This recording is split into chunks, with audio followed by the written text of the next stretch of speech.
Welcome friends, আপনাদের সকলকে আমি আমার চ্যানেলে স্বাগত জানাই। তনিমাস হোম কিচেন।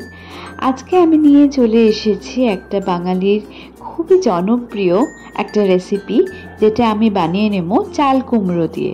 চাল কুমড়ো দিয়ে কিন্তু আমরা অনেক ধরনেরই রেসিপি বানিয়ে থাকি, তবে আজকে আমি এই রেসিপিটা মাত্র 10 মিনিটে মুগ ডাল আর চাল কুমড়ো দিয়ে বানিয়ে নেব একটা অসাধারণ বাঙালি ট্র্যাডিশনাল রেসিপি। তাহলে চলুন শুরু করা যাক আজকের চাল কুমড়ো আর মুগ ডালের রেসিপি। প্রথমে আমি এখানে নিয়ে নিয়েছি দুটো চাল কুমড়ো। আমার যতটা পরিমাণের প্রয়োজন তার জন্য আমি দুটোই নিয়েছি। ভালোভাবে চাল কুমড়োর সামনে এবং শেষের অংশটাকে আমি এভাবে কেটে নিলাম।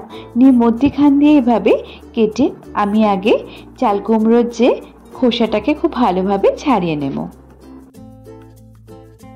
এখানে আমি শুধুমাত্র দুটো চাল কুমড়োরই ব্যবহার করে নিচ্ছি। যদি আপনাদের পরিমাণটা একটু বেশি প্রয়োজন হয় তাহলে কিন্তু আপনারা চাল কুমড়োর পরিমাণটা একটু বেশি করে নেবেন। আর চাল কুমড়ো আমরা কিন্তু চিংড়ি মাছ দিয়েও বানিয়ে থাকি, তবে আজকের রেসিপিটা একেবারেই কিন্তু আমি নিরামিষ বানাবো। দেখতেই পাচ্ছেন খুব সুন্দরভাবে কিন্তু আমার একটা অংশ ভাবে ছাড়ানো হয়ে গেল, বাকিগুলো কিন্তু আমি একইভাবে ছাড়িয়ে নিয়েছি এখানে। এরপর আমি এই সব কটাকে নিয়ে একসাথেই কিন্তু গ্রেটারের মধ্যে এভাবে আস্তে আস্তে গ্রেট করে নেব। এবং যে চাল কুমড়ো থেকে একটা এর রস বেরোবে সেটা কিন্তু অবশ্যই আমাদেরকে ফেলে দিলে হবে না, ওটা কিন্তু আমাদেরকে রেখে দিতে হবে। সেটি আমরা রান্নার মধ্যে ব্যবহার করে নেব। প্রত্যেকটা চাল কুমড়োর টুকরোই কিন্তু আমার খুব সুন্দরভাবে গ্রেট করা হয়ে যাচ্ছে। দেখুন এর মধ্যে যে রসটা সেটাও কিন্তু আমি ফেলে দিইনি, রেখে দিয়েছি। এটা আমরা রান্নার মধ্যে ব্যবহার করে নেব। এরপর আমি এখানে কড়ার মধ্যে নিয়ে নিচ্ছি সর্ষের তেল কিছুটা।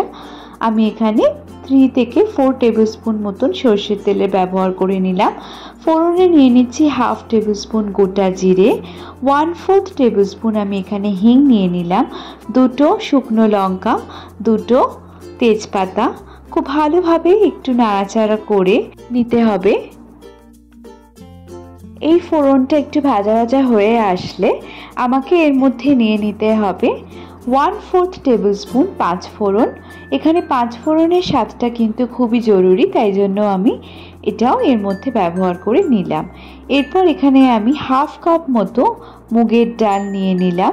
ডালটাকে কিন্তু আমাদেরকে এই ফোড়নের সাথে এবং তেলের সাথে খুব ভালোভাবে একটু ভাজা ভাজা করে নিতে হবে। গ্যাসটাকে আমি এখন লো থেকে মিডিয়াম ফ্লেমে রেখেছি। এর মধ্যে আমি নিয়ে নেব এরপর 1 টেবিল স্পুন আদা বাটা। আদা বাটাটাকে আমি ডালের সাথে খুব ভালোভাবে নাড়াচাড়া করে নিচ্ছি। এই রেসিপিটার মধ্যে কিন্তু খুব কম উপকরণের প্রয়োজন হবে, তবে সঠিক পদ্ধতিতে যদি এটা বানিয়ে নেন খেতে কিন্তু ভীষণই সুন্দর হবে। আর আমি এর মধ্যে নিয়ে নিচ্ছি দেখুন 1/2 টেবিল স্পুন হলুদ গুঁড়ো, স্বাদ মতো নুন। এখানে আমি 1 টেবিল স্পুন নুন নিয়ে নিলাম। ভালোভাবে আবারও আমি ডালটার সাথে নাড়াচাড়া করে মিক্স করে দিচ্ছি। এই রেসিপিটার মধ্যে কিন্তু আমি ডালটাকে একেবারেই গোটা সেদ্ধ করে নেব না, এভাবে ভাজা ভাজা রেখে এর মধ্যে আমি দিয়ে দেব গ্রেট করা চাল কুমড়োটা। চাল কুমড়োর যে রসটা বেরিয়েছিল সেটাও কিন্তু আমি এরই সাথে এটার মধ্যে করার মধ্যে দিয়ে দিচ্ছি। এই রেসিপিটার মধ্যে কিন্তু আমি কোনো রকম জলের ব্যবহার করব না। এই চাল কুমড়ো থেকেই কিন্তু আস্তে আস্তে এভাবে নাড়াচাড়া করে যখন আমি কষে নেব তখন কিন্তু এখান থেকেই দেখতে পাচ্ছেন জল কিন্তু বেরোবে এবং এই জলই কিন্তু আমার ডালটা সেদ্ধ হয়ে যাবে। ডালের মিশ্রণটার সাথে আমি খুব সুন্দরভাবে চাল কুমড়োটাকে নাড়াচাড়া করে মিক্স করে নিয়েছি।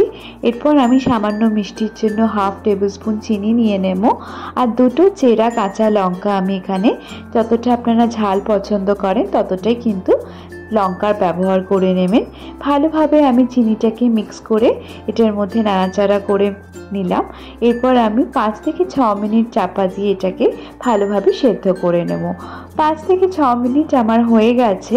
এরপর আমার কিন্তু চাল কুমড়োটা বেশ ভালোই সেদ্ধ হয়ে গেছে এবং দেখতেই পাচ্ছেন খুব সুন্দরভাবে কিন্তু ডালটাও আমার সেদ্ধ হয়ে গেছে। তবে এটা কিন্তু গলে যাবে না।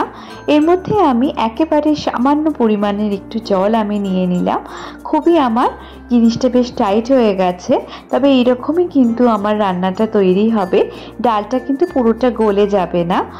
আর আমি এর মধ্যে স্বাদের জন্য নিয়ে নেব 2 টেবিল স্পুন ঘি। এতে কিন্তু রেসিপিটার টেস্ট আরও সুন্দর হয়ে যাবে।